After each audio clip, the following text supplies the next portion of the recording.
Artinya apa yang kemudian KPK lakukan itu pasti ada landasan hukumnya, karena prinsipnya yang sering kami sampaikan kan, ketika menegakkan hukum, korupsi, KPK tidak akan pernah melanggar hukum itu sendiri. KPK menguji sendiri kerugian keuangan negara, menghitung sendiri kerugian keuangan negara ya. Saya tidak tahu apa dasarnya yang dipakai oleh KPK, tetapi jangan pernah menghadap-hadapkan antara fakta kenaikan prestasi aparat penegak hukum dengan persepsi. Karena persepsi bukan fakta, karena itu nggak usah diperdebatkan. Angka korupsi yang dilakukan oleh pemerintahan desa atau spesifik kepala desa itu selalu tinggi. Tapi apa yang diwacanakan? Bukan perbaikan korupsi di sektor dana desa, justru perpanjangan masa jabatan kepala desa. Lapor sendiri, dia sidik sendiri, dia tuntut sendiri. Kalaupun dia hitung sendiri, tinggal satu kali DPR kasih dia putus sendiri aja, gak usah bawa ke peradilan.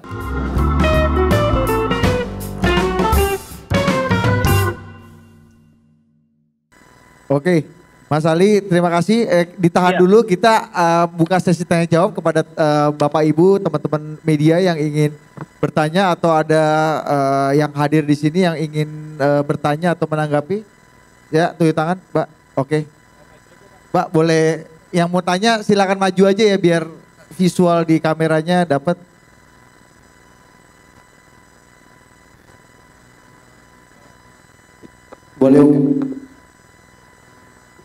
Boleh ungkapkan nama dan dari mana, Pak?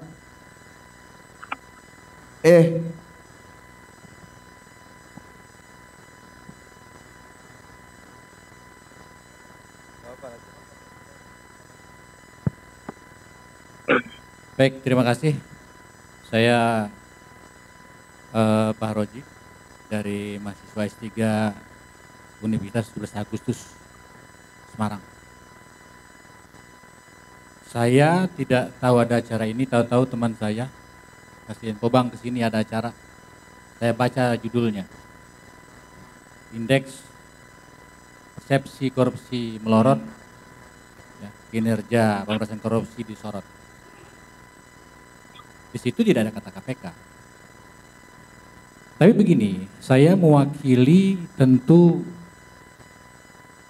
tidak semata-mata pemikiran secara konseptual, tapi juga hal-hal yang bersifat konkret di masyarakat. Kalau kita kaitkan dengan apa tadi yang disebut keprihatinan kita hari ini dengan menurunnya indeks persepsi publik. Dalam narasi kebangsaan kita, negara ini dibentuk untuk mensejahterakan seluruh rakyat Indonesia. Kalau sebuah lembaga negara telah bekerja sesuai dengan apa yang difungsikan kepadanya, itu hal yang biasa. Itu bukan prestasi. Memang sudah seharusnya mereka bekerja untuk menegakkan apapun yang ditugaskan kepada lembaga negara itu. Misalnya KPK. Sesuatu itu baru diberi plus kalau dia mencapai prestasi lebih. Kalau mahasiswa dia dapat A+. Kalau A itu biasa. Karena memang seseorang yang hadir rajin, berpikirnya bisa mengikuti pelajaran, dia dapat A itu biasa. Capaian prestasi kinerja sebuah lembaga itu tentu akan kita anggap sesuatu yang wajar. Karena Pak, memang itu tugas dia. Kemudian diingat ya, bahwa kita terlalu luas kalau bicara negara ya. Tapi pengejawantahan negara itu melekat pada pejabat negara. Kalau mau melihat negara itu mana, ya lihatlah orangnya. Apa yang diperkirakan itu adalah pengejawantahan simbolisasi dari di mana negara itu bekerja. Dalam konteks ini, sebagaimana disampaikan oleh yang terhormat senior kayak Prof. Margarito, tidak ada yang bisa dimintai pertanggungjawaban kecuali presiden. Lalu presiden bertanya, yang mengerjakan siapa yang diperintahkannya? Dalam konteks korupsi banyak, ada kepolisian, ada kejaksaan, kemudian juga ada KPK. Tetapi induk dari dimintakan kemana pertanggungjawaban pasti ke presiden.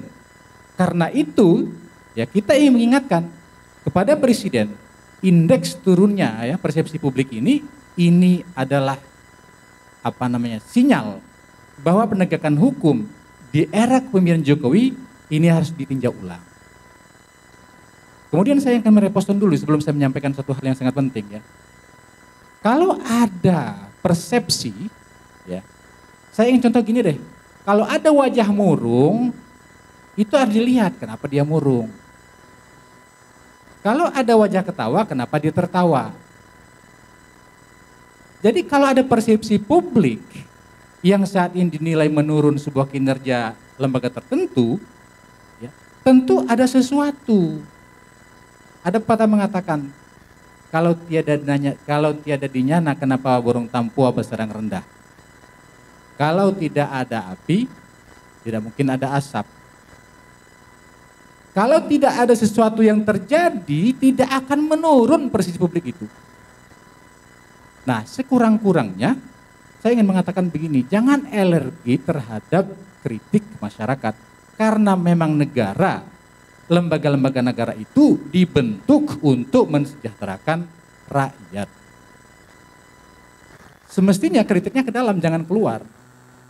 Nah, tadi Pak Margarito menyampaikan bahwa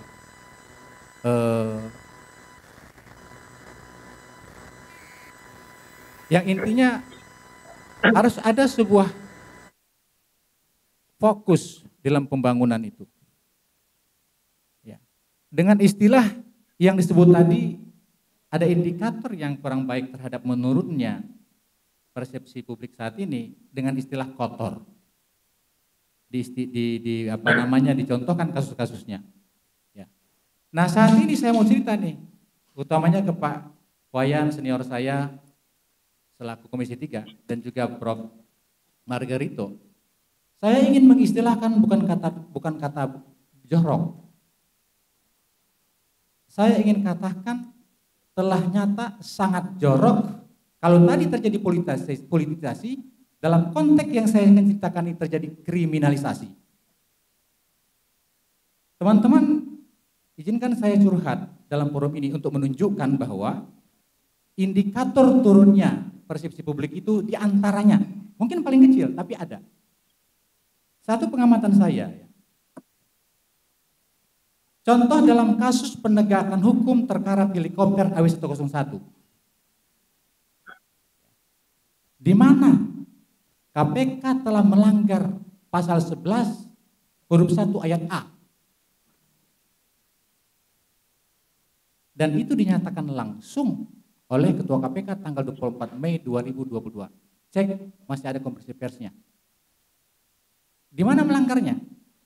Ketentuannya mengatakan KPK berwenang melakukan penyelidikan tuntutan terhadap penyelenggara negara, penegak hukum, dan orang lain. Saat ini, karena hanya ada terdakwa tunggal swasta, maka pasal itu semestinya seharusnya tidak boleh atau tidak berwenang KPK melaksanakan. Lalu, siapa yang melaksanakan? Ada ayat 2-nya.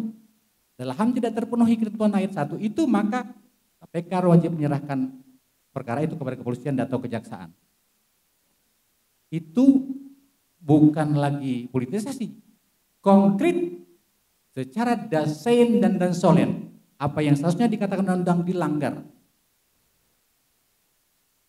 Prakteknya sekarang perkara itu sudah dilimpahkan ke pengadilan. Artinya apa? Walaupun mereka tidak berwenang, mereka tetap melaksanakan penegakan hukum itu terhadap swasta itu. Kedua, terkait dengan indikator, saya patut menduga tidak terjadi kekompakan di dalam tubuh pimpinan KPK. Indikatornya 2. Tanggal 3 Desember 2021, Pak Alex Marwata mengatakan, Wakil Ketua KPK, terhadap penegakan hukum helikopter AW101 itu, KPK tidak lagi cantolan. Karena itu, kita akan evaluasi ulang. Tapi ingat, di tanggal 24 Mei 2022, Ketua KPK mengatakan, bahkan merubah kata dalam kalimat Undang-Undang Pasal 11 itu, yang seharusnya tertulis dan disebut dia atau. Itu pertama. Jadi ini bukan soal politik dan konsep lagi. Ini secara konkret terjadi.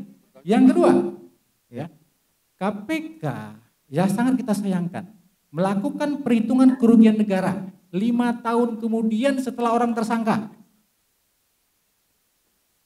Namanya John Irvan Kinway. ya, dia ditetapkan tersangka 16 Juni 2017. Kemudian karena BPK tidak junrung mengeluarkan hasil perhitungan kerugian negara, KPK melakukan perhitungan sendiri yang dirilis tanggal 31 Agustus 2022, 5 tahun kemudian. Pertanyaannya, selama dia tersangka 5 tahun, kalau itu nggak ada bukti perhitungan kerugian negara.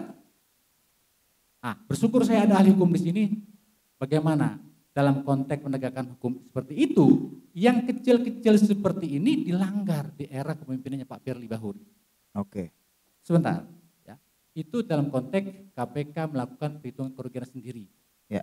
Pasti kalau kita tanyakan tidak ada dasarnya.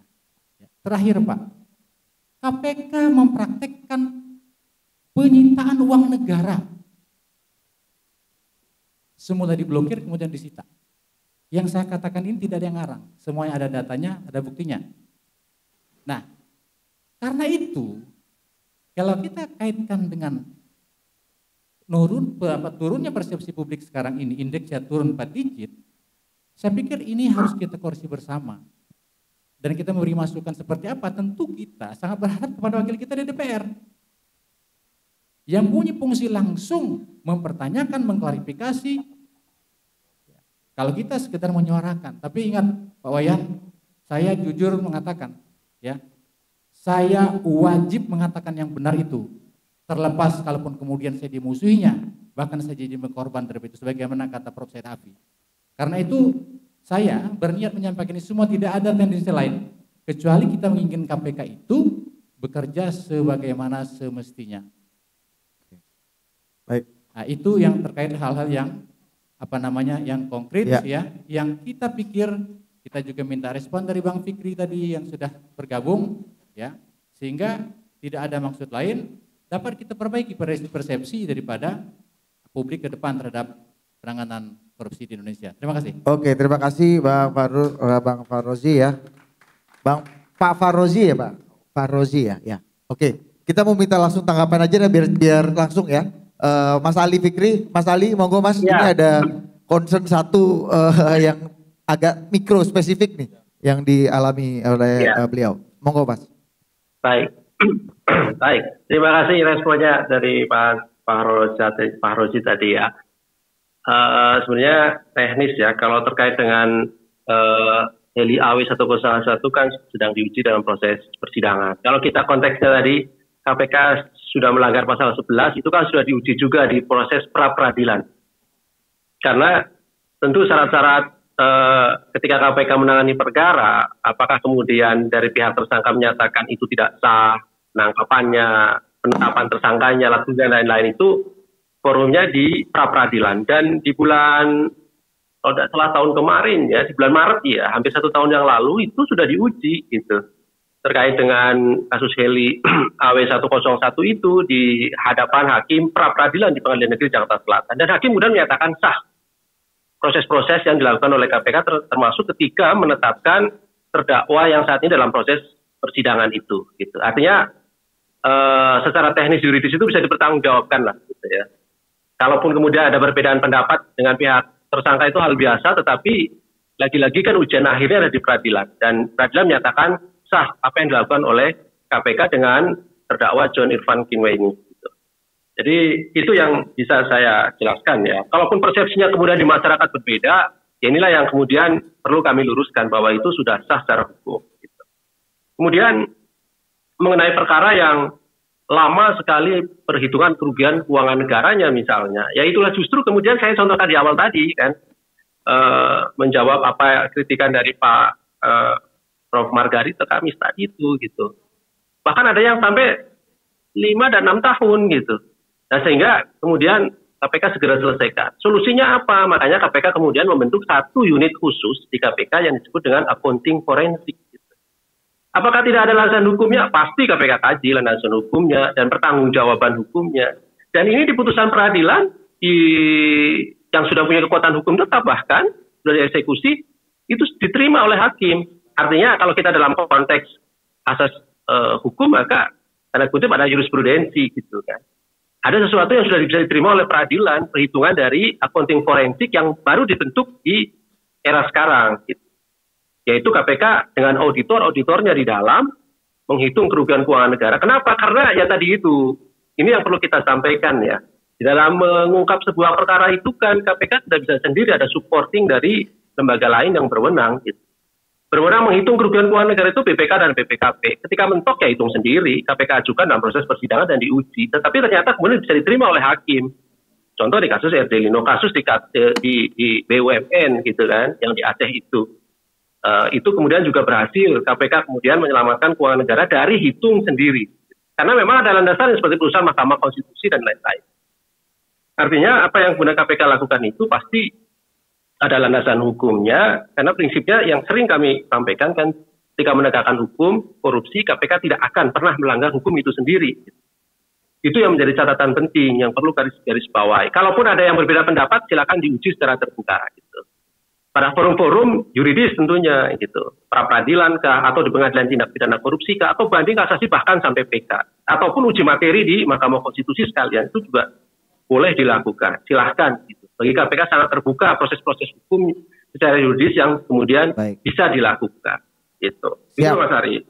Matur nuwun Mas Ali. Saya mau ke Pak Margarito dulu, lanjut ke Pak Wayan ini menanggapi. Tadi kan kalau Bang Margarito bilangnya satu Beli case-nya formula misalnya kan. Ini kan ada baru lagi nih aspirasi dan juga kegelisahan yang baru lagi seperti tadi yang sudah diungkapkan itu. Gimana Bang Margarito melihat ya, dalam konteks memang ini? kita harus akui gitu ya, kalau itu sudah ditindak tanduk penyidikan, itu sudah diuji di pengadilan dan itu dinyatakan sah oleh hakim gitu, memang kita tidak punya alasan untuk men-challenge lagi. Jadi pada titik itu saya rasa memang apa yang dibilang oleh Mas Ali tadi ada masuk akalnya dari segi hukum itu ya. Cuma memang saya tergelitik, kok KPK menghitung sendiri kerugian keuangan negara. Itu jujur saja sebagai orang hukum itu masalah. Betapapun tadi pengadilan sudah mengakui, katakanlah kalau lihat Mas Ali bilang tadi, tapi bagi saya tetap saja itu masalah. Kalau KPK menghitung sendiri gitu. Kecuali kalau kita mengubah konstitusi kita, begitu untuk perhitungan kerugian keuangan itu dilakukan oleh institusi lain selain dari BPK. Nah itu lain lagi ceritanya. Tapi kalau konstitusinya seperti sekarang, menurut saya tetap saja kewenangan menghitung kerugian keuangan negara itu bagi saya hanya ada satu, BPK, tidak BPKP. BPK yang internal, dari mana dia punya kewenangan? Dulu dia dibentuk pakai Kepres kok. Waktu di zaman Pak Harto, BPKP itu kan dibentuk pakai Kepres di zaman Pak Harto dulu. Jadi sebenarnya dia tidak punya kewenangan melakukan penghitungan kerugian keuangan negara dari segi perspektif konstitusi gitu ya. Di atas itu semua, oke.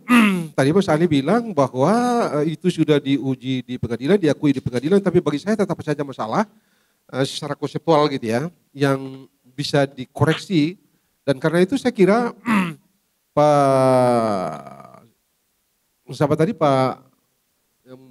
Pak Horoji tadi ya, saya kira ya sambut aja tantangan Mas Ali itu, pergi ke Mahkamah Konstitusi, nguji konstitusionalitas itu.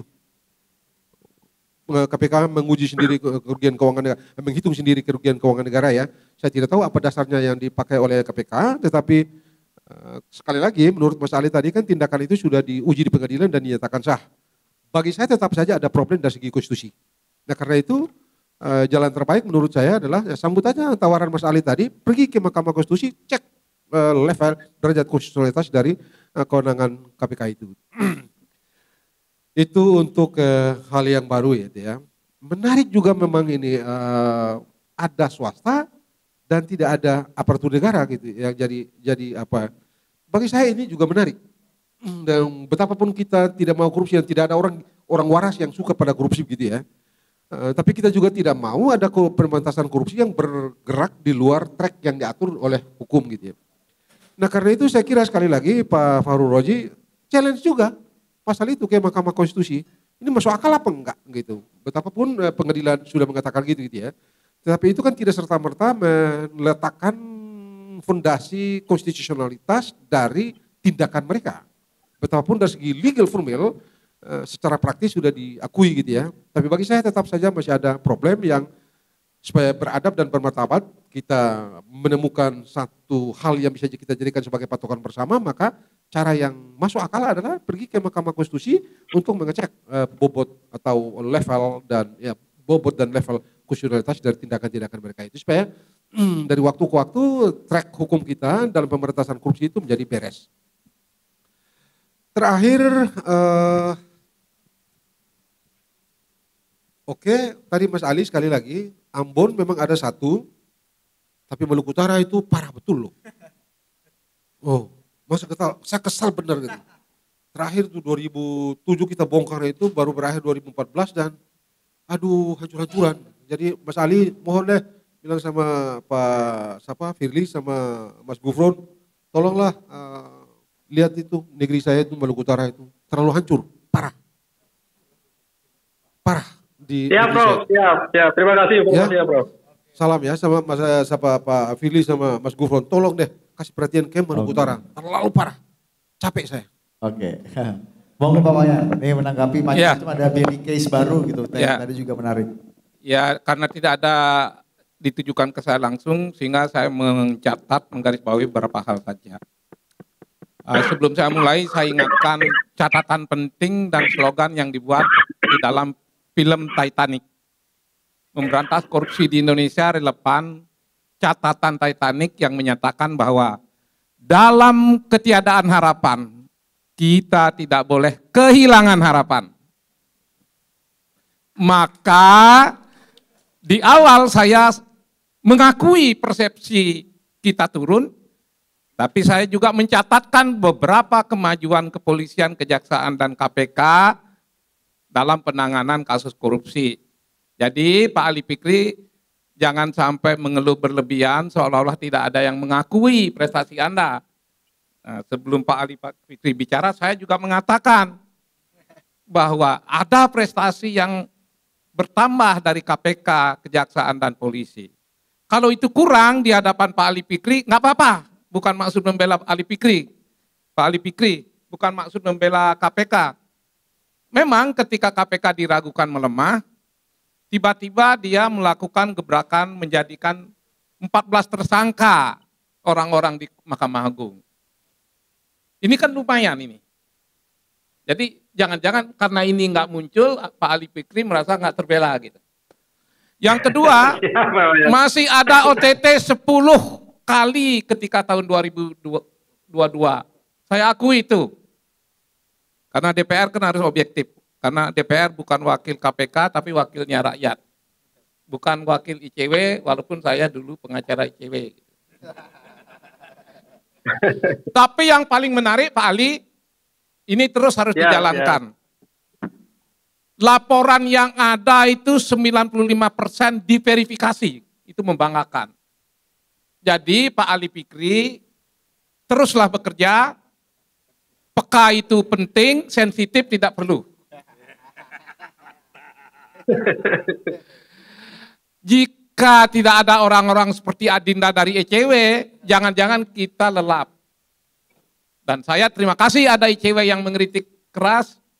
Dan saya terima kasih Pak Ali walaupun nadanya agak keras, saya tahu dia suka dengan kritik ICW. Kenapa? Pak Ali cinta KPK, Adindaku cinta KPK. Dua-duanya cinta KPK termasuk saya dengan Pak Margarito. Karena itu kita berada di sini. Pak Ali, terima kasih Anda sudah datang. Tadinya saya khawatir Anda tidak datang. Itu terima kasih yang kedua setelah Anda bisa menerima kritik. Datang itu bagus. Jangan sampai KPK diomongin tanpa ada penjelasan dari Anda. Ini forum yang bagus. Maka Total Politik hari ini berjasa pada KPK. Karena Pak Ali Fikri bisa bicara. Gitu. Jangan-jangan Total disuruh KPK gitu ya. Ku taunya aku diumbang tapi aku sur juga. Terus-teruslah kita membuat forum seperti ini supaya kita tidak pesimis. Jadi di awal saya sudah katakan memanglah IPK kita nurun. Tapi memanglah juga penegak hukum membuat kenaikan-kenaikan. Jangan pernah menghadap-hadapkan antara fakta kenaikan prestasi aparat penegak hukum dengan persepsi. Karena persepsi bukan fakta, karena itu nggak usah diperdebatkan. Total Politik ya bicara persepsi, namanya politik ya persepsi, bos. Ya kita harus siap kalau berhadapan di sini, kalau disodor-sodorin persepsi walaupun tidak ada fakta, ya kita juga tidak perlu takut menyampaikan fakta, kan begitu. Pak, nama tadi Bang Maregan itu kan menanggapi, meng-highlight soal penghitungan itu tadi Bang ya, penghitungan kerugian negara yang Bang Maregan itu juga sebenarnya BPKP aja nggak boleh, harusnya BPK. Nah, apalagi KPK gitu kan. Ini harus ada, kalau Pak Wayan sendiri perspektifnya gimana tentang ini? Ya, pengawasan di Komisi 3. Ya, tentang audit ini audit Ya. kerugian negara ya. Ya. Itu lu jelasin juga lah. Jadi saya termasuk yang bertanya bagaimana roadmap tahun 2045, lalu saya tekankan pada masalah aset negara dan keuangan negara. Tapi memang yang namanya laporan KPK itu sulit dicari tandingannya. Bagus memang. Dan ada batas tangan di mana DPR menjangkau setingkat mana. Begitu diberikan data, ya sudah kita bikin kesimpulan, di kesimpulan itulah kita masukkan lagi walaupun sudah diberikan penjelasan, kita berikan kesimpulan untuk yang akan datang, tolong sinergikan antara keyakinan KPK dengan aspirasi yang masuk ke DPR bahwa KPK harus berbenah. Kemarin kesimpulannya bagus, beberapa poin, kalau nggak salah 3 kesimpulan.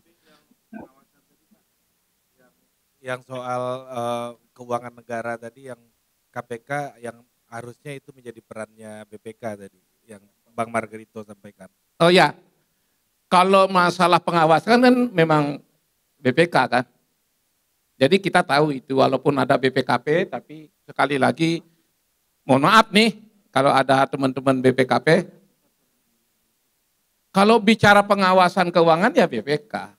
Bahwa ada suara-suara BPKP harus dibubarkan, nyatanya sampai hari ini kan belum.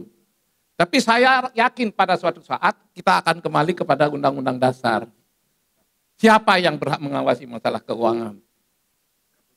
Di forum ini nggak boleh telanjang bulat. Di kolam renang aja artis-artis nggak mau telanjang bulat, masih pakai bikini sedikit. Anda bisa tafsirkan sendiri. Yang terakhir, jika teman-teman cinta pada KPK, saya tidak akan membela Jokowi kalau dikaitkan dengan masalah korupsi dan politik. Tidak bakalan. Karena ada 70% kepuasan masyarakat terhadap Pak Jokowi. Artinya Pak Jokowi tidak perlu dibela. Dengan integritas yang ada, mereka sudah memanggil para menteri, memanggil Polhukam. Jadi berlomba sama-sama, KPK juga sudah rapat, berkonsolidasi, tapi Pak Jokowi dan kawan-kawan juga sudah berkonsolidasi. Dengan integritas, mudah-mudahan banyak hal yang bisa diselesaikan oleh Pak Jokowi di bidang korupsi ini. Makanya tidak boleh kehilangan harapan, walaupun tidak ada harapan. Mas Kurnia, monggo nih. Oke, Ada yang mau nanggapin? Atau singkat aja biar sekalian ditanggapi Mas Kurnia. Ya, saya ingin mengklarifikasi ya. Jadi yang diajukan pra peradilan itu konteksnya karena keberatan tersangka yang sudah 2 tahun. Waktu itu diatur dalam pasal 40 Undang-Undang 19 tahun 2019. Karena sudah tahun lebih kita ajukan pra peradilan, termasuk penyitaan aset-aset. Jadi bukan konteks bukti kerugian negara dan uang yang diblokir saat ini. Jadi yang diuji saat itu tersangka keberatan karena Pak dia disangkakan 2 tahun. Karena katanya kan dapat tuh, ya dapat dihentikan. Kita uji kata hakim ya sudah sah segala macam. Tapi beda konteks dengan yang sekarang. Kalau yang sekarang yang kita sesalkan apa? Dalam perhitungan kerugian negara pun audit forensik itu menggunakan data hanya sampai dengan tahun 2017. Tetapi tidak mengevaluasi, memasukkan data dari tahun 2017 sampai dengan tahun 2019. Nih, saya mau lapor ke Pak Wayan. Ya. Ternyata pula Pak Wayan sebagai praktisi hukum, hasil audit perhitungan kerugian negara itu tidak ada dalam berkas perkara. Saya mohon nih Bang Fikri disampaikan kepada para jaksa. Saya nggak tahu apakah ini strategi.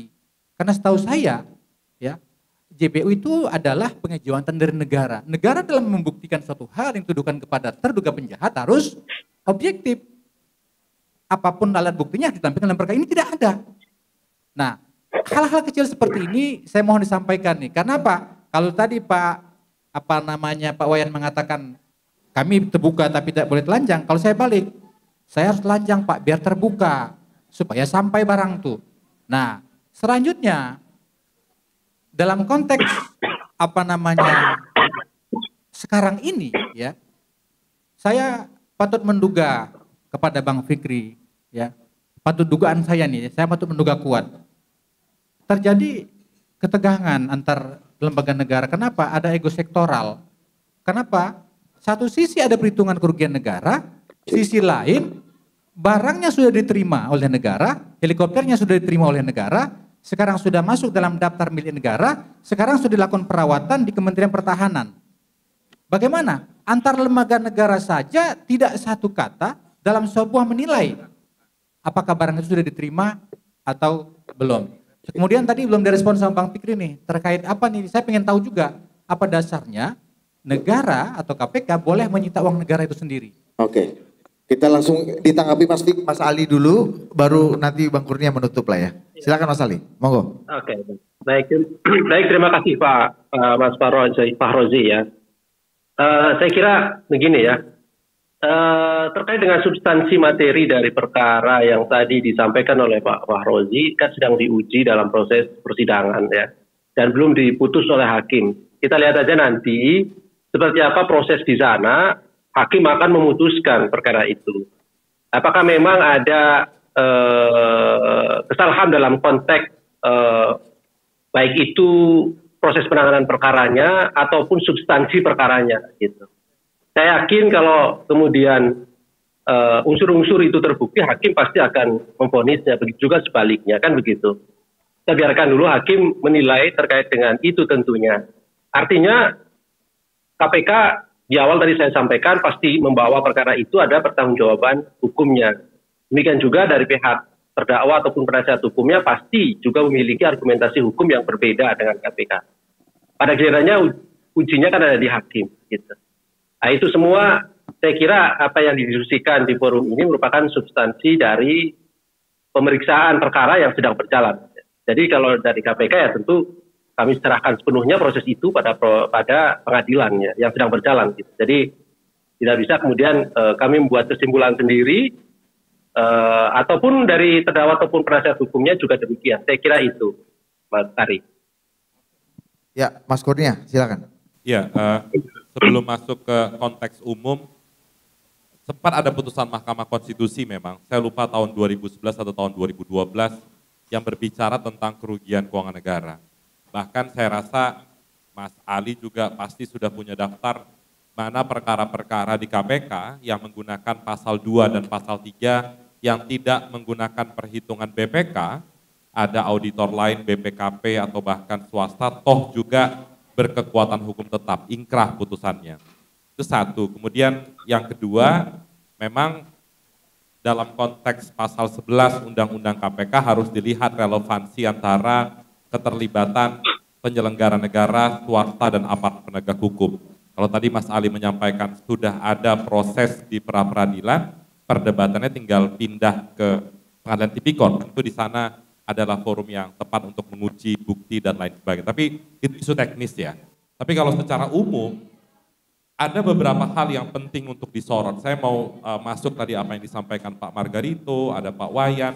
Kalau memang pemerintah hari ini setuju untuk memperkuat pemberantasan korupsi, tadi Pak Wayan menyampaikan pemberian efek jera, mari kita lihat apa produk politik yang dihasilkan oleh Pak Wayan selaku anggota DPR Komisi 3 dengan pemerintah. Ada dua yang saya catat. Pertama, Kitab Undang-Undang Hukum Pidana.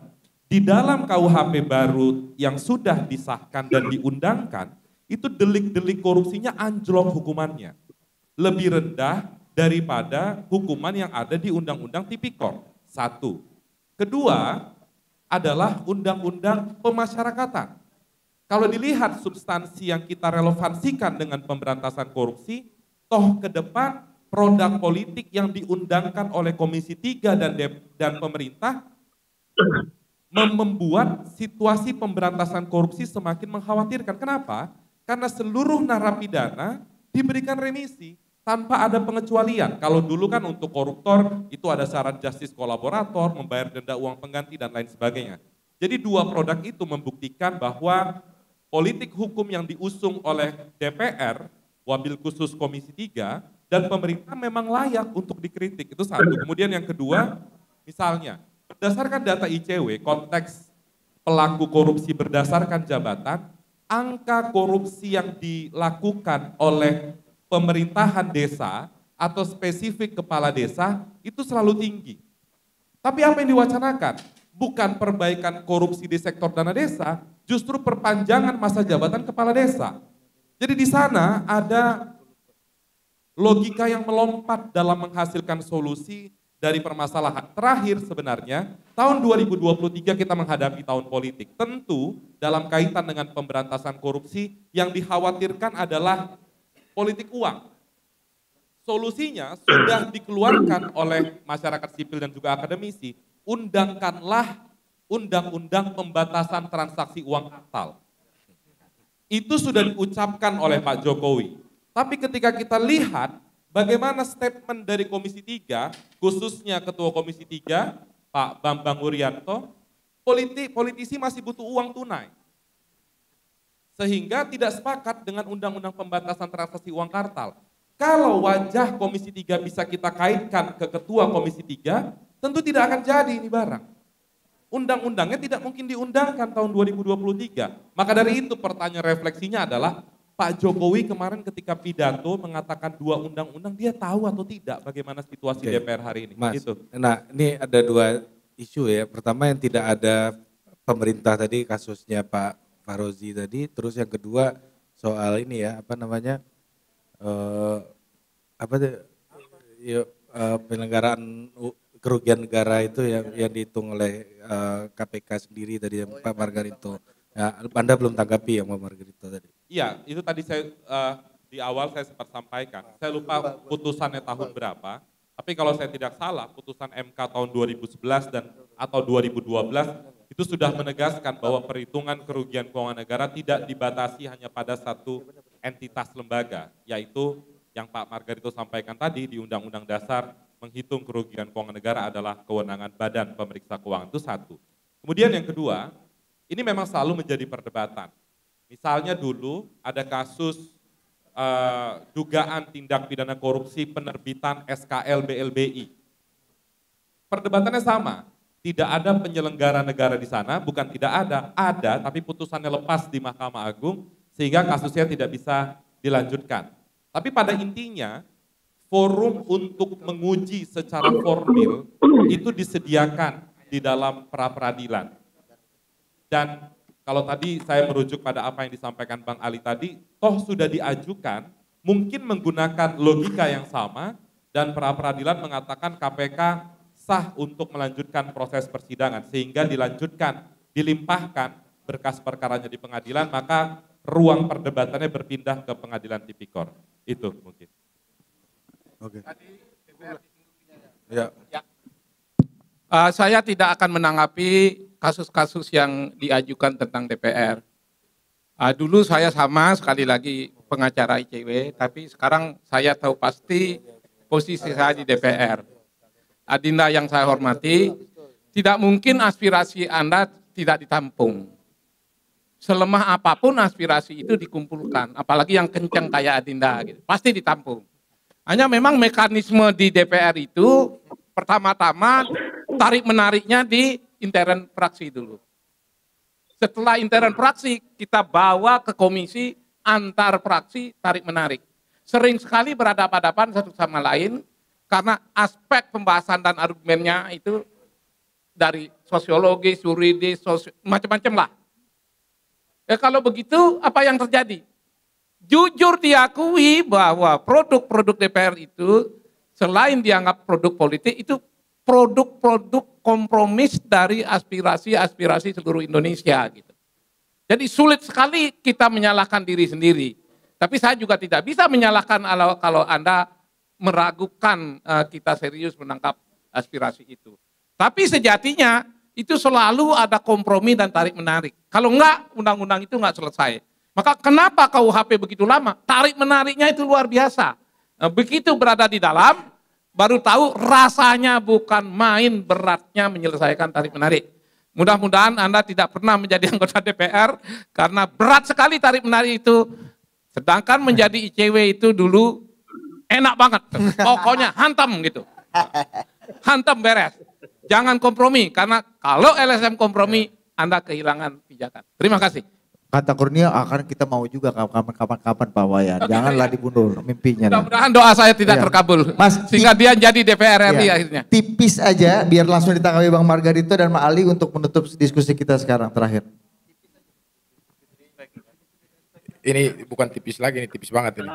Tapi biar tidak jadi penyesatan, artinya begini. Saya perkenalkan dulu, nama saya Iskandar. Saya dulu juga waktu mahasiswa di KPK dilantik sebagai pusat ketua studi anti korupsi waktu itu di Al-Azhar. Saya melihat kalau kondisi KPK hari ini seperti ini, saya sedih. Karena saya dulu sangat ini sama sekali KPK. Fakta yang saya kebetulan juga lawyer, di dalam perkara yang kami lihat bukan itu. Saya sedih, kenapa? KPK kalau kita mau bicara jujur, dalam perkara-perkara korupsi saat ini dia lapor sendiri, dia sidik sendiri, dia tuntut sendiri. Kalaupun dia hitung sendiri, tinggal satu kali DPR kasih dia putus sendiri aja, gak usah bawa ke peradilan. Kurang wewenang apa lagi? Kalau mau dibilang tidak menabrak hukum, kalau saya pinjam kata ICW tadi bahwa bobroknya penegakan hukum, bukan bobrok, tapi sudah dilompati, dikangkangi, aturan-aturan yang berlaku Pak. Apa saya bisa bilang? Dalam konteks perhitungan saya mau bilang. Kalau konteks perhitungan yang terjadi faktanya pada persidangan misalnya Pak, yang mereka pakai ada namanya SPKN, Standar Perhitungan Kerugian Negara. Rujukannya jelas dalam peraturan BPK nomor 1 tahun 2017. Dalam peraturan BPK nomor 1 tahun 2017, khususnya pasal 5 menyatakan SPKN itu hanya berlaku untuk BPK, auditor yang ditunjuk oleh BPK, atau akuntan publik, bukan KPK. Jadi apa? Maksud saya begini Pak, jangan karena merasa berwenang atau punya kewenangan, lalu mau melakukan semena-mena, sesuka hati. Persoalan nanti kita buktikan saja di persidangan, tapi orang sudah sakit hati, dibangun opini, dibangun asumsi. Bayangkan, orang yang ditangkap cuma karena asumsi misalnya. Oh itu nanti kan kita buktikan saja di persidangan. Tapi nama baik yang sudah dicabik-cabik, harkat martabat orang yang sudah hancur depan publik bagaimana? Apakah mereka bisa mempertanggungjawabkan itu? Jadi jangan semena-mena dong. Negara ini negara hukum, kalaupun mau persilakan orang sesuai hukum dong. Itu ya. Jadi kesedihan-kesedihan saya ini bukan tanpa alasan. Karena saya dulu sangat suka. Ya, jadi Pak Ali, contoh yang terbaru, saya sempat baca pernyataan Pak Ali Fikri kemarin dia dalam kasus AW yang disampaikan. Pak Ali Fikri menyatakan dalam media bahwa kami sudah memberikan kesempatan yang sama untuk membela diri secara yuridis. Pembelaan secara yuridis bukan diberikan oleh KPK. Ini menunjukkan apa? Arogansi kalau begitu. Pembelaan yuridis itu lahir demi hukum. Itu diatur KUHP, bukan diberikan sama KPK. Siap. Ya. Jadi Bang. hal-hal itu ya, itu yang mungkin Pak Margarito Prof juga bisa menanggapi hal itu. Terima kasih. Mas Iskandar, terima kasih. Saya mau minta tanggapan Mas Ali, nanti ditutup sama Pak Margarito ya. Silakan monggo Mas Ali. Baik. Iya, jadi saya jadi ingat ya, 11 tahun yang lalu ketika saya masuk KPK, apa yang disampaikan oleh Pak Iskandar ini saya sudah dengar gitu. Dan sampai hari ini dengar kembali gitu. Artinya memang sebenarnya ya persoalan-persoalan teknis penanganan perkara itu perbedaan pendapat antara KPK, penyidik, jaksa KPK dengan penasihat hukum itu hal biasa gitu ya. Tetapi kemudian kan memang muaranya nanti ada di pengadilan gitu. Yang pasti bahwa apa yang kemudian KPK lakukan sampai hari ini gitu ya. Sejak 11 tahun lalu sampai hari ini itu masih sama gitu.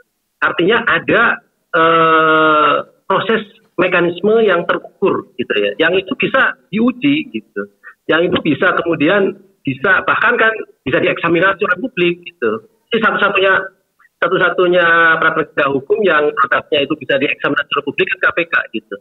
Walaupun kejaksaan saya tahu betul juga bisa melakukan eksaminasi tapi di internal gitu. Kalau KPK kan sering diuji ya, baik teman-teman ICW sering itu belum menguji eksaminasi baik itu produk KPK ataupun putusannya dari pengadilan tipikor gitu ya untuk mengujinya gitu. Kemudian yang kedua terkait dengan pembelaan yang kami maksudkan tentu ketika proses penyidikan kan diberi kesempatan yang sama oleh KPK, diberikan ruang yang sama, bahkan KPK kemudian silahkan kalau memang mau menghadirkan saksi meringankan, KPK fasilitasi, KPK panggil. Kalau kemudian mau menghadirkan alat bukti sebaliknya dalam proses penyidikan, silakan. Teknisnya memang pembelaan itu ada di proses pengadilan di depan majelis hakim. Tetapi dalam proses penyidikan, KPK beri ruang itu. Ini sama nih dengan kasus Pak LE, tersangka LE. Ini kan juga rame di media, kemudian seolah-olah tidak diberi kesempatan yang sama. Kami buka ruang itu. dari mulai silakan boleh berkomunikasi plus dokumen dengan tersangka, keluarganya boleh hadir dimanapun sepanjang kemudian aturan itu membolehkan, termasuk ketika menjenguk yang bersangkutan di rutan. Beri ruang yang sama untuk melakukan pembelaan sebaliknya, bukan di ruang-ruang publik gitu. Di depan penyidik langsung, kalau kemudian, oke, saya punya 10 saksi harus hadirkan, KPK panggil 10 saksi yang itu bisa meringankan, ataupun membela dirinya, membela diri tersangka gitu. Artinya ruang-ruang itu yang kemudian kami berikan, bukan berarti kemudian sebagai bentuk arogansi dari KPK, saya kira itu ya.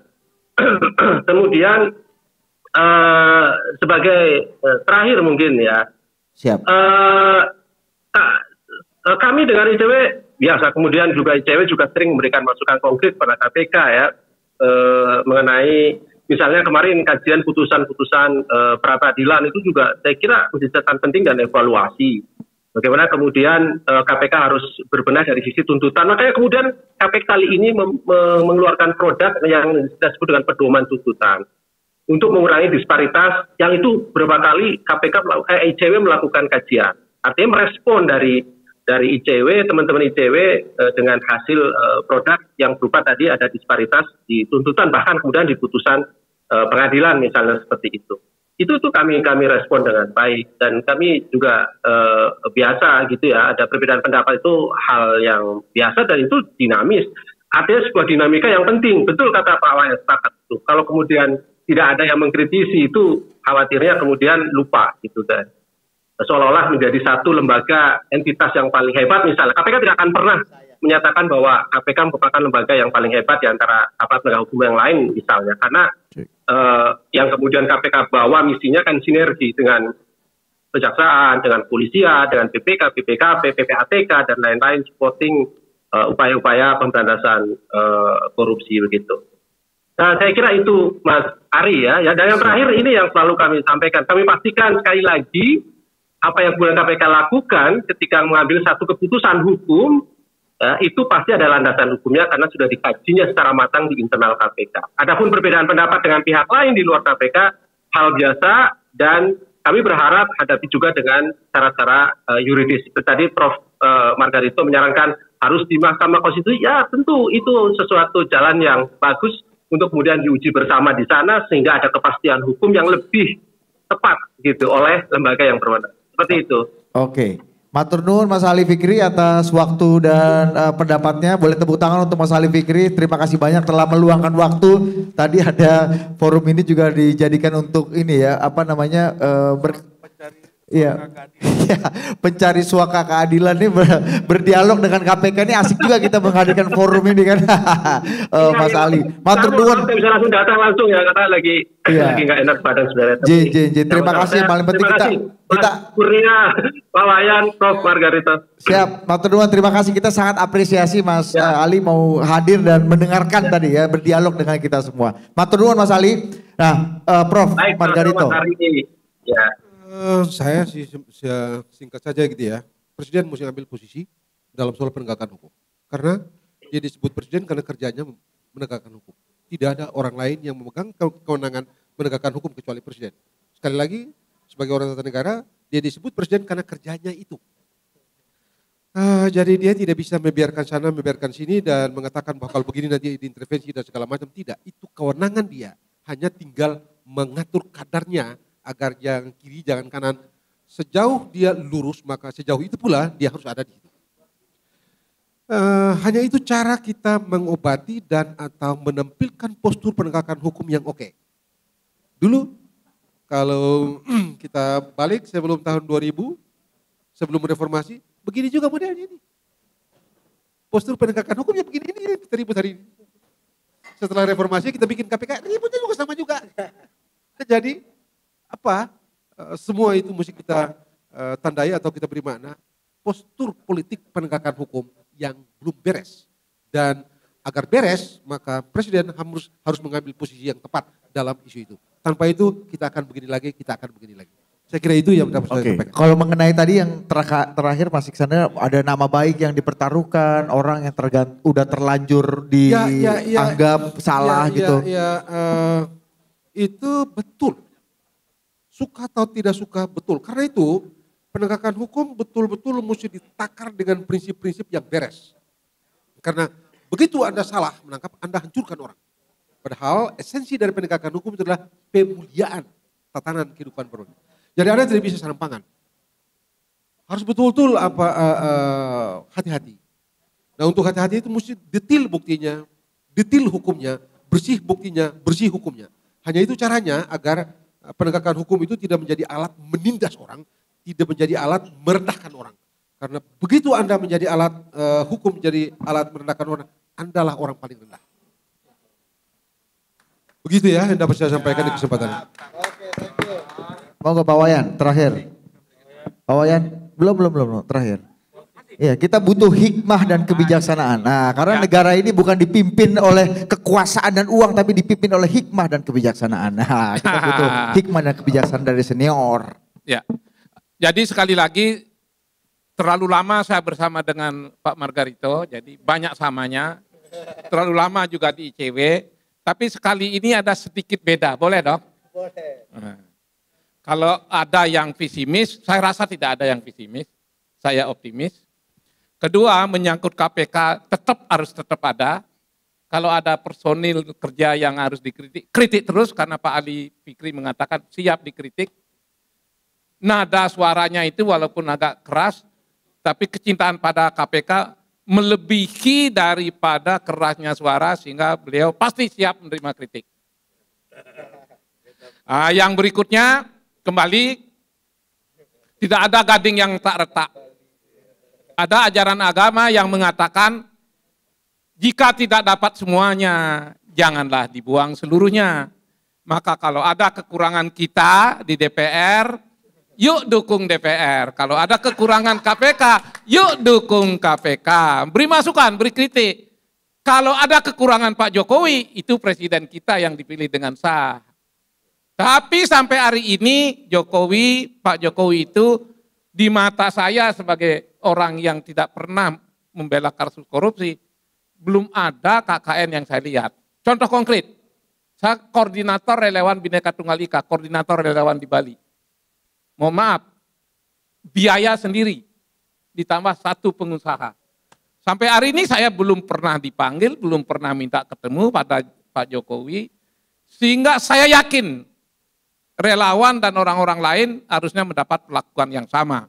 Jika ada yang berbeda, beritahu saya. Karena kemarin pagi Pak Ari Dwi Payana menelpon saya bicara panjang. Jadi jangan bosan-bosan mencari saluran. Apa kata beli hari ini? Ya tetaplah bela rakyat, bela partai, tapi dia minta satu lagi, bela pemerintah kalau layak. Terima kasih. Oke. Kirain ada pesan-pesan yang misterius. Nah, kasih dulu Kurnia terakhir. Iya, jadi saya sepakat tadi apa yang disampaikan dua pembicara sebelumnya ya.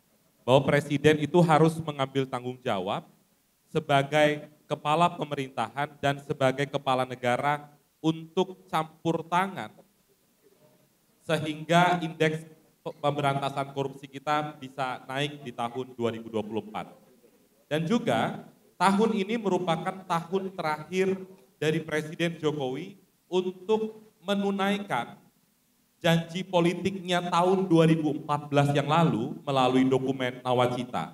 Di sana di poin nomor 4 disebutkan Jokowi kalau terpilih menjadi presiden itu akan mendukung upaya pemberantasan korupsi. Jangan justru nanti ketika IPK-nya makin anjlok di tahun 2024, maka masyarakat akan mencap itu sekedar lip service, bahkan juga mungkin saja ada persepsi lain dari masyarakat yang mengatakan itu adalah sebuah kebohongan dari presiden karena presiden terbukti gagal. Apalagi di tahun 2023 memasuki tahun politik, penting sekali peran dan tindakan dari presiden tidak sekedar seremonial mengumpulkan jajaran petinggi penegak hukum. Jangan lupa berdasarkan undang-undang kepolisian, undang-undang kejaksaan, dan undang-undang KPK, presiden adalah atasan administratif seluruh penegak hukum. Kita tidak bicara presiden campur tangan langsung dalam kasus-kasus yang ditangani oleh penegakan hukum, tapi monitoring evaluasinya terutama kita kaitkan dengan indeks persepsi korupsi sangat dibutuhkan hari ini. Itu mungkin Mas Bud. Oke, thank you. Tepuk tangan untuk Kurnia. Terima kasih Pak Wayan, terima kasih Bang Margarito, terima kasih Kur. Kur lagi, Pak Mas Kurnia. Celah kan kita friend ya. Terima kasih buat teman-teman semua, terima kasih buat para penanya tadi Pak Farozi dan Mas Iskandar. Mudah-mudahan tadi keadilannya bisa dicapai dengan cara yang yuridis kayaknya kalau gitu. Thank you. Kalau mau doorstop monggo teman-teman silakan. Terima kasih atas perhatiannya.